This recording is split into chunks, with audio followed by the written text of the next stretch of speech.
रात का अंधेरा गहरा था। पुराना शमशान जहां पेड़ भी मर चुके थे, सिर्फ उनकी कठोर छायाएं जमीन पर पड़ रही थीं। श्रापित बाबा अपनी धुनी के पास बैठे थे। उसके चारों तरफ इंसानी हड्डियां बिखरी हुई थीं, कुछ टूटी, कुछ जली हुई। धुनी की लाल लौ उसके चेहरे पर नाच रही थी, जिसमें उसकी बूढ़ी गहरी आंखें और गहरे रिंकल्स दिखते थे। बाबा एक पुराने तांबे के लोटे में पानी भरकर मंत्र पढ़ रहा था। उसकी आवाज धीमी लेकिन भारी थी, जैसे जमीन के अंदर से आ रही हो। हर शब्द के साथ लोटे की सरफेस पर हल्की सी चमक उभर आती थी। अचानक दूर से लड़खड़ाते कदमों की आवाज आई, फिर एक अजीब सी नशीली हंसी। बाबा ने आंखें खोल ली। उसने मंत्र पढ़ना नहीं रोका। वहां से एक औरत नाचती हुई आती दिखी। उसका नाम था, लोग उसे शराबी चुड़ैल कहते थे। उसके बाल पूरी तरह बिखरे हुए थे, जैसे हवा ने उन्हें कभी कोम ना किया हो। हाथ में पुरानी धूल भरी शराब की बोतल थी, जिसकी ग्लास पे पुराने खून के निशान थे। सबसे डरावनी बात, उसके पांव उल्टे थे। जब वो चलती थी, उसके पैर की उंगलियां पीछे की तरफ इशारा करती थीं, और उसकी आंखें बिल्कुल लाल, जैसे अंदर से आग जल रही हो। चुड़ैल बाबा की पवित्र घेरे में सीधे घुस गई। कोई रुकावट नहीं हुई, जैसे उसके पास कोई पुरानी ताकत हो जो श्रापित मंत्र को भी चैलेंज कर रही हो। बाबा गरजता हुआ बोला, तुझे पता नहीं तूने किसकी शक्ति को ललकारा है डायनी। चुड़ैल जोर से हंसी। उसने बोतल मुंह से लगाई और एक घूंट पिया, फिर नशे में डूबी आवाज में बोली, बाबा थोड़ा नशा कर लो ना, डर कम लगेगा। बाबा गुस्से से चिल्ला उठे। उन्होंने अपना हाथ उठाया ताकि उसको वापस ढकेल दें, लेकिन उससे पहले ही चुड़ैल ने अपनी बोतल उलट दी।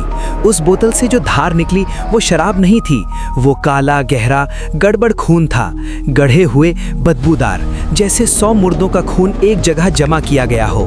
काला खून बाबा के पवित्र घेरे पर गिरा। जैसे ही वो छुआ, घेरे की रक्षा करने वाली शक्तियां चीख उठीं। धुनी की आग हिल गई, मंत्रों की चमक कम होने लगी। बाबा ने गुस्से में चिल्लाया, काली शक्ति बाहर निकल। लेकिन चुड़ैल हंसने लगी और बोली, शराब नहीं पी रही मैं बाबा, इस बोतल में शहर के 10 तांत्रिकों का खून है। उन सबको मैंने खुद बलि दिया था। उनकी ताकत अब मेरी है, अब तेरी शक्ति भी मेरी होगी। सुपरनैचुरल बैटल शुरू हो गया। बाबा ने अपनी धुनी से एक मुट्ठी राख उठाई और हवा में फेंकी। राख हवा में घूमती हुई सांप बन गई, काले लंबे विषैले सांप। वो सांप चुड़ैल की तरफ लपके। चुड़ैल ने हंसकर अपनी बोतल जमीन पर तोड़ दी। कांच के टुकड़े हवा में उड़ गए और तीर बन गए, चमकते हुए धारादार तीर। वो तीर सांपों को बीच में ही चीरते हुए बाबा की तरफ भागे। बाबा ने अपना लोटा उठाया और उसमें से एक उज्जवल रोशनी निकाली जो तीरों को रोकने लगी। लेकिन चुड़ैल तेज थी, वो नाचते हुए इधर उधर घूम रही थी। उसके उल्टे पांव जमीन को छेदते जा रहे थे। अचानक बाबा ने एक बड़ा भयानक श्राप पढ़ा। उसकी आवाज इतनी जोर से गूंजी कि जमीन फटने लगी। एक बड़ी सी दरार जमीन में खुल गई। अंदर से काले धुएं और पुरानी रूहों की चीखें निकलने लगी। चुड़ैल हंसी और फिर एकदम से गायब हो गई। बाबा सांस छोड़कर धुनी के पास बैठ गए। उन्होंने देखा कि उनका तांबा का लोटा अब पूरी तरह से शराब से भर गया था, लाल नशीली शराब। बाबा ने सोचा शायद जीत गए। उन्होंने लोटे को छुआ। जैसे ही उंगलियां लोटे से लगीं, उनके हाथ पत्थर बनने लगे। पहले उंगलियां, फिर हाथ, फिर कलाई, पत्थर की तरह सख्त और भारी। पीछे से वही नशीली हंसी आई। अब तो मेरा खिलौना बनेगा बाबा। चुड़ैल वहां खड़ी थी, बिल्कुल पीछे। उसकी आंखें और भी लाल हो गई थीं। उसने अपनी एक उंगली उठाई और बाबा के पत्थर बनते हाथ की तरफ इशारा किया। बाबा की आंखों में पहली बार डर दिखा। उनका शरीर धीरे धीरे पत्थर में बदल रहा था। धुनी की आग भी धीरे धीरे बुझने लगी थी। चुड़ैल ने एक नई बोतल निकाली।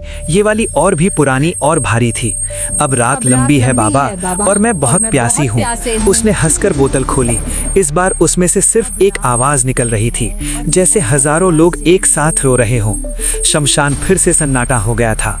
सिर्फ एक नया पत्थर वहां खड़ा था, एक बूढ़े बाबा का पत्थर जिसके हाथ में तांबा का लोटा था, और दूर कहीं उल्टे पांव की आवाज, लड़खड़ाते कदमों के साथ नशीली हंसी गूंज रही थी।